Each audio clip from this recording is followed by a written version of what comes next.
Hello my lovelies, it is Bree and welcome back to another week on this bookish space of the internet. I'm sure you can guess what we're doing today. I have just recovered from gastro. Surprise to absolutely nobody if you follow any of my other accounts. I'm going through and deep cleaning every single room in my house one by one. Today I'm doing this study. I didn't intend to make this a video, but then I looked at this blank canvas and I thought, what a YouTube video this would make. So come along with me while we decorate the bookshelf together. This is currently what we have to work with right now, so let's get into it. You're literally sitting on a stack of books right now because I only film on my phone because I'm too broke for a camera. If you can hear, I also have my 4-month-old daughter here just as a little companion, and we have a time crunch because my 2-year-old is asleep. Let's get going. I think I just need to figure out where I want everything to go because everything was just kind of crazy last time. I had my young adult over here. This was my like fantasy up and down here. This was all just romance.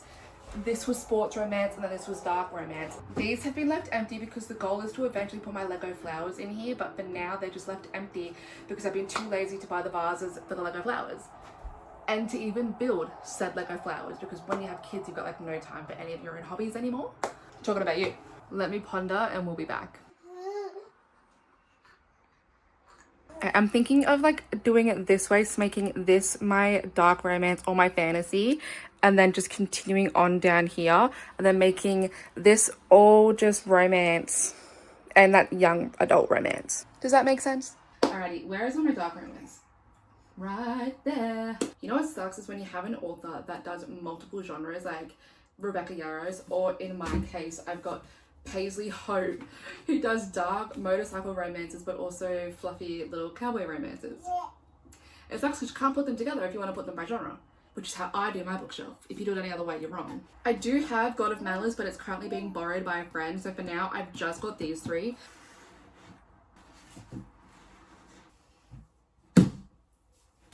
I believe this is literally is my dark romance. When I said I don't own a lot, I was not lying. Aren't those covers just the most stunning things you've ever seen? So cute.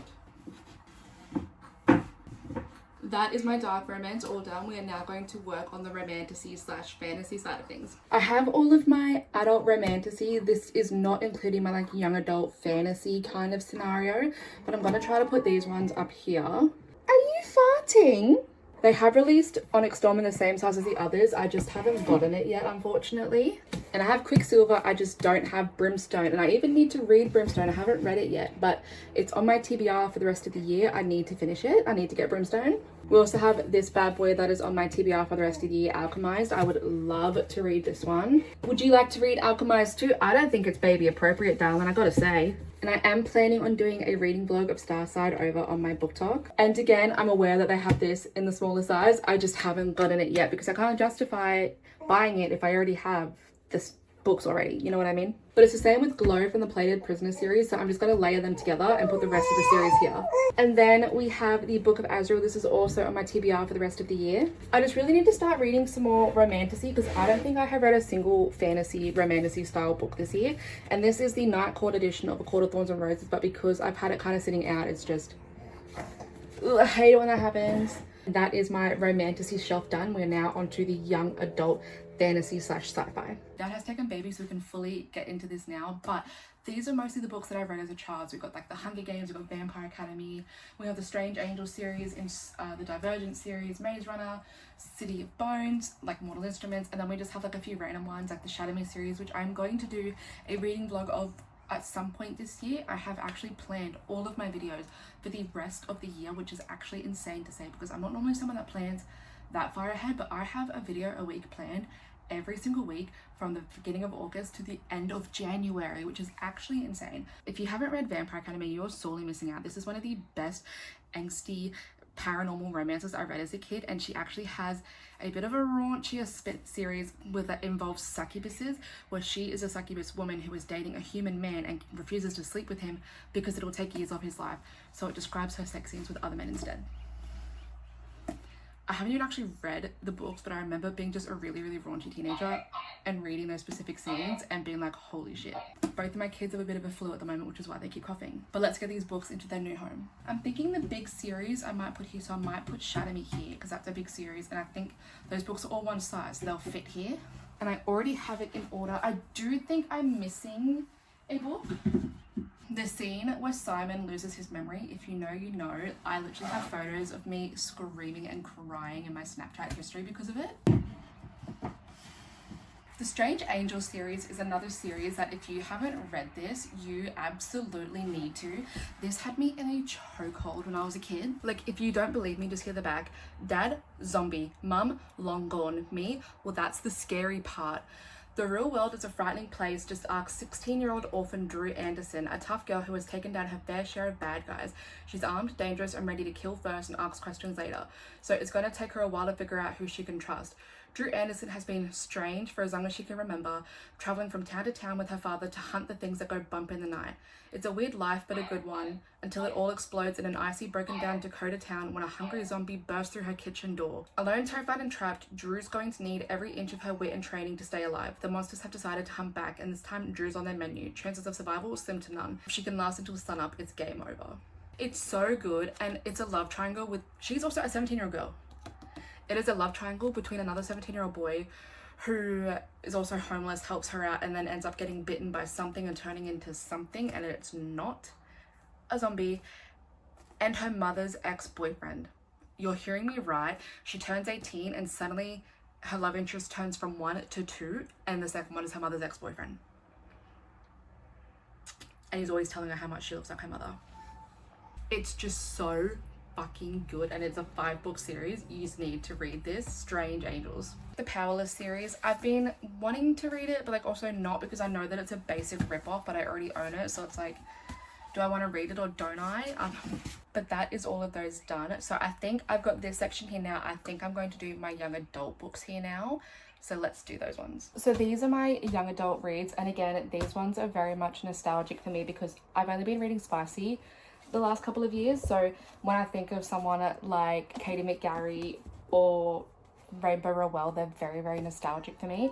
I also love Rainbow Rowell so much that I have a tattoo for Eleanor and Park right here. If you have not read Katie McGarry, as someone that likes young adult books with like no spice, like maybe a little bit of heavy petting, you need to read her. Her books are absolutely great. Another young adult book that's amazing, Emergency Contact. This is so, so good.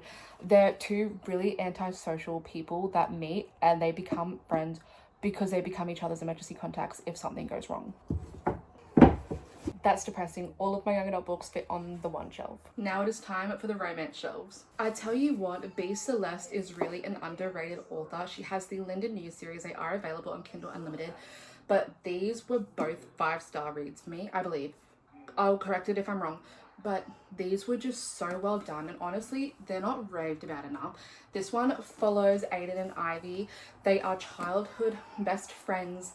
They had crushes on each other to strangers because she ran away, and then they find each other again in college, so they're enemies, and he tries to win her back, and it's so, so good. And this one is a friends to lovers, but he has to heal her through trauma that she has gone through in college. The best, that it is a 4 or a 5 book series if I remember, but I don't think I was a huge fan of the last few. These two were in fact my favorite. Or I think this was a 4-star and this was a 5-star. I loved Danny and Skylar more, but the banter, the wittiness, 10 out of 10. These are really, really good. I just feel like when you talk about sports romances, all anybody talks about is like the Windy City and the Off-Campus series, which are really good. Do not get me wrong. Like, obviously I own them. They're really good. But another series that's really good is Stephanie Archer's. People sleep on Stephanie Archer's ice hockey series, the Vancouver Storm. So, so good. It is like, I think it's accurately rated. Like, enough people talk about it, but nobody talks about it enough. Oh fuck, that almost fell on my head. Did you see that they are coming out with off-campus pop vinyls? I now have to buy them because, are you kidding? They need to go with my shelf. Are you kidding?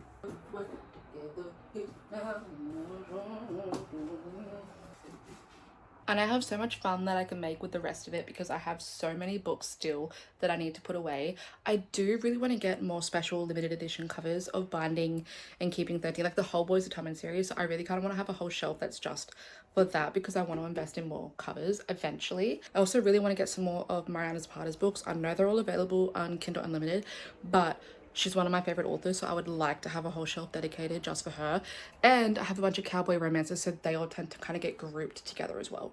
Now, I know that she is a problematic author at the moment because of something she said about Justin Bieber, I believe, in the past, but I will say I do love the Magnolia Park series. I also think the books, the covers are stunning, and they do hold a special place in my heart, so I can't get rid of them. I haven't read the last one yet. I believe I own it, but I just haven't read it yet. Now, I have read the Addicted Calloway sister books, but I kind of forget the order they go in. So I'm pretty sure Some Kind of Perfect is last, so I'm gonna have to fix this up, but I need my phone to actually figure out what order they're in. But I will say I do like the books, and I like, do not get me wrong, I like Daisy and Reich, but I hate the way that they're done, and I hate the way that he was into her when she was underage, and that to me makes it yucky. Do I like their relationship when they're older? Yes, I can definitely understand their relationship. I do like reading it. However, knowing the way it stemmed and came from leaves me with an icky feeling, so I can never really fully enjoy them, which to me just gives a little bit of a bad taste when I read it. I do like the series, but I definitely think it's one of those more overhyped series. I did rate a few of them 5 stars, but I think the only ones I rated 5 stars was the last one and Connor and what's her name? The only books I rated 5 star, I believe, was the last one, Some Kind of Perfect, and Connor and Rose's books. I loved Connor and Rose. They, to me, top fucking tier. They made the whole series for me. Like, I liked Lily and Lowe, but I loved Connor and Rose. I want to make this my Boys of Tom and Shelf, so I'm going to put them right in the middle so I know nothing else goes there. I might put like some cute little decor on either side, but that's going to be my Boys of Tom and Shelf. And then the same here, this is going to be my Mariana Zapata shelf. Also going to put like a little Belle pop vinyl there because I love Belle. Rapunzel's my favorite, but Belle is my second. My little bee. I also have this little cowboy mug that I got just from Kmart, and my boyfriend got me this cute little lip balm, but I love the charm, so I kind of like just having it hanging there. Have I read this series of Elsie Silver? No. Are they simultaneously her most beautiful series? Yes. So these ones are getting displayed. So cute. I am going to get little like shelving things so they don't bend and warp soon. I just don't have them yet. The next book I have arguably held BookTok together in 2020, so we need to put these ones down pat. I'm thinking of trying to keep like all the really BookTok popular ones together. For example, we have Emily Henry here, and I've only read Beach Read and Book Lovers, so these ones are going to get put over on the second shelf. Also have Miss Colleen Hoover. Say what you will, I'm not a thriller girl, but I read Verity and I fucking loved it. I think Colleen Hoover is great if you're coming back from reading when you've stopped reading for a long time ago, because I stopped reading for a couple of years, came back, and I started with Colleen Hoover, and look at where I am now. I'm trying to make it a career. So say what you want, her writing's not the best, but she's still a goofy fun time. Well, not a fun time, just still a goofy fucking sad depressing time, but she's good to break the ice. I'll give her that. I have yet to read The Last Letter, but I really want to, because if it's anything like Fourth Wing, oh my god, these words are huge. I just know that she's going to have me buckled in and sobbing by the end of it. As you can see, I quite like Tessa Bailey and Ali Hazelwood, so I gotta put them in now too. I loved these 2 books. I gave both of them 5 stars. Hannah Bone Young is becoming one of my new favorite authors. I read this book and she signs up to be his surrogate because he just wants to have the baby and he's single, so he asks for a surrogate. She keeps referring to herself as a cow the whole book, like just a milking cow. That kind of gave me the ick, not gonna lie. I only rated this 3 stars, but I will say this did get me out of a reading slump. So if you're looking to get out of a reading slump, Amy Dawes. And look, I must have liked it enough because I just bought these 2 and this one. And these ones have the cutest little covers, which is really annoying because this one doesn't. So again, Abby Jimenez, she is someone that is like all over BookTok. I have not read any of her books yet. And this is my bookshelf all done. Isn't she beautiful? Give us a round of applause. I'm going to do a little bit of a close-up of where everything is, but this is honestly so beautiful. I'm so happy with it. And it's telling me how much space I have now to buy more books. I really hope you guys enjoyed this video. It is a little bit of a different one than I normally post. If you did, please be sure to give it a big thumbs up and subscribe. If there are any books that I haven't read that you think I need to, let me know in the comment section down below. I love you guys, and I will see you next week on this bookish space of the internet.